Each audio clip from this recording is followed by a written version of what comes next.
Guys, this is the EXOCUTiONER, and the top comes off. We are going to get a good look underneath this thing. I'm going to show you everything about it. It is available on the website, so make sure you check that out. There are some special features about this that you really need to see. As far as driving goes, man, there's a reason why this truck is built the way it is. It's to keep things narrow, tight, and it's got features you've never seen before. Let's get to the table. I want to show you guys some of my failures and some of my just step-by-step builds and all that. This is the very first frame. You can see I snapped it in half right there. So I beefed it up, made all this stuff work, marked it, tested the skids out like you wouldn't believe. Over a year ago, this was the limit of my ability to make a skid. Yeah, I have progressed quite a bit since then. So this right here was something that I was messing around with. That obviously didn't work at all. You can see this one right here. I mean, there's a lot of progression in this, plus some durability testing, breaking things. So I think I've got it all figured out. Let's get to the real parts. This is the truck you've been seeing me run all over the place. As you can see, I have really hammered this thing. I mean, I still got the servo that's hanging down low. That should not be there. I got to have a low profile on it. But that is the skid. And this is the printed chassis. I'm telling you what, guys. The printed chassis is fine on this thing. 5mm. Let me show you a little bit more. These are the rails. This is a printed rail. You can see that recess right there. The reason I did the recess was so that when you buy this, if you do the carbon later, everything will bolt right up. No change at all. This is the black carbon right here. So full length, everything is on here. The skid is adjustable to a degree. You got link adjustments, shock adjustments, body mounts, all that stuff. One of the most important things here, the centers on these holes, they're 5mm. So it's 5mm center to center on all these holes. The reason is, I want you guys to be able to easily print your own stuff, design your own parts and pieces to work with this frame. This is the red right here. It's kind of like a pinkish burgundy, to be honest with you. So it's not really the red I was after, but I think it's actually pretty darn nice. The blue is like an ice blue. Very beautiful setup right here. Now these frames are cut by Vitavon, so we know they're the good stuff.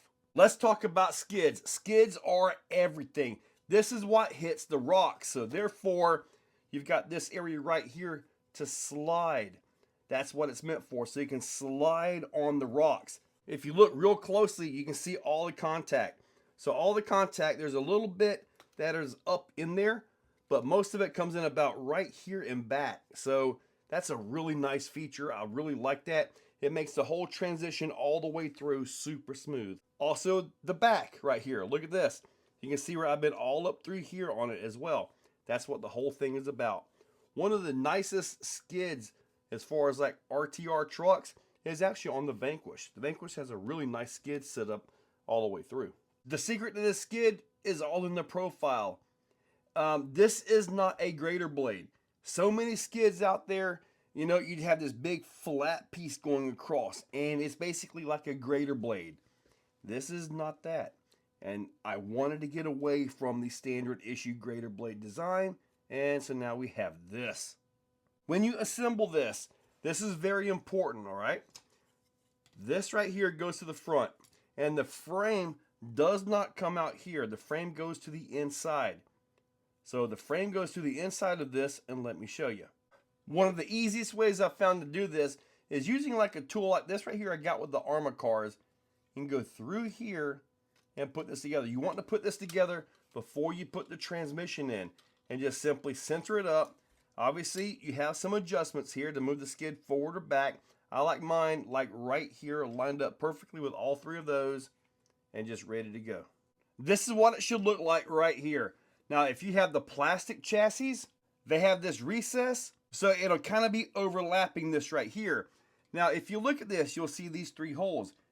This is 10mm apart, so you have 10, 20. If you want to print some sliders, if you want to make some sliders, guess what? The holes are there, it's ready to go. At this point, let's talk about transmissions. This skid here is a dual bolt pattern. You can fit either the OD3 transmission. This is one you get off of Amazon. It's literally like 40 bucks. Or it also fits the Reef's transmission as well. This right here is about 28% overdrive. This one has none. So depending on your desire and goals for this truck, either of these transmissions would be perfect. Let's talk about power. If you're going to be running a Fusion Pro, which is what I run in mine, this is the part you're going to choose. The motor comes up into here. I'll show you this on my truck. This right here fits a 650 milliamp 3S. I'll give you the dimensions for this. Actually, they're in the listing and all that. If you plan to be using a motor like this, then this is what you're going to choose. This right here still has the spot for the 650, but you have all this much room here because guess what? This utilizes the space in front of the motor. So you can put your ESC, receiver, whatever you want right in here, and your battery, everything. This is my choice right here. It's got the Fusion Pro in it. You can see everything right there. The Fusion Pro is nice and tight in there, okay? Look at this right here where the receiver goes. Look at that. The servo comes all the way up past the receiver. It is as low as it can go. Same with the battery. It's almost touching the drive shaft. It's way down in there. So this setup right here for me is absolutely perfect. 650 milliamp 3S, especially if you're going to run a Fusion. You just simply put a little bit of Velcro on there and watch this.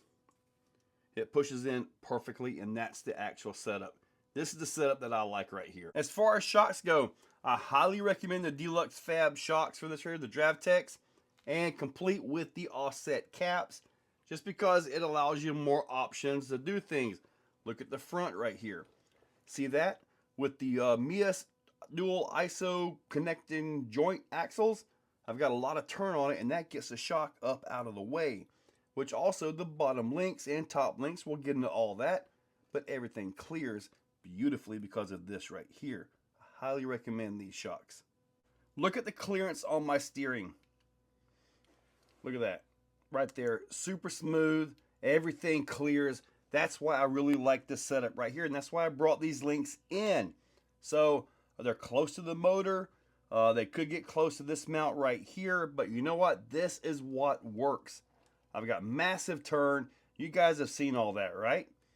I got to get this out for a low profile so it doesn't hang down as much, but this is the setup. Keep in mind, in between these frame rails is 65 millimeters. That's all you got to work with. Some transmissions like the Mias overdrive transmission, it'll work so long as you have like a 380 size outrunner. The receiver and battery compartment right here just bolts into where your shocks do. So your shock bolts are what actually holds this in place right here.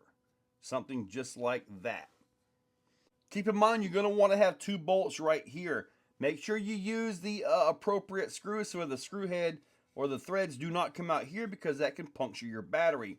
But the other bolt through here will be for your shock, wherever you decide to put that. The other part that comes with the frame is this piece right here.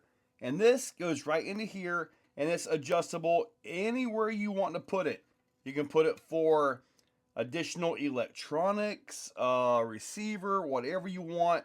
It's fully adjustable anywhere in here. Notice on this one, the links come to the outside of the frame. Make sure you do that on yours as well. Be careful with any nuts or anything on the inside, because you may have some clearance issues with the motor. Although this isn't a extreme forward skid, all that, look at the difference I've got. Look at the clearance. I've got about maybe 4 millimeters of clearance between the servo mount and the motor. This truck right here, I'm telling you, without the wheels, without the tires, without my brass stuff on it, just sitting on the scales, it's about a 64-36 natural. That is with the Mias Capra axles. They do come with brass on them right out of the box, so just keep that in mind. But just simply sitting, it has a natural 64-36 balance on it. Look at the rear link setup on this. See how the rear links are coming in at the top to the inside of the frame? Everything comes in under here. These are all your link adjustments. Now, some of my test guys here local, they have some very different setups. Let's take a look at those.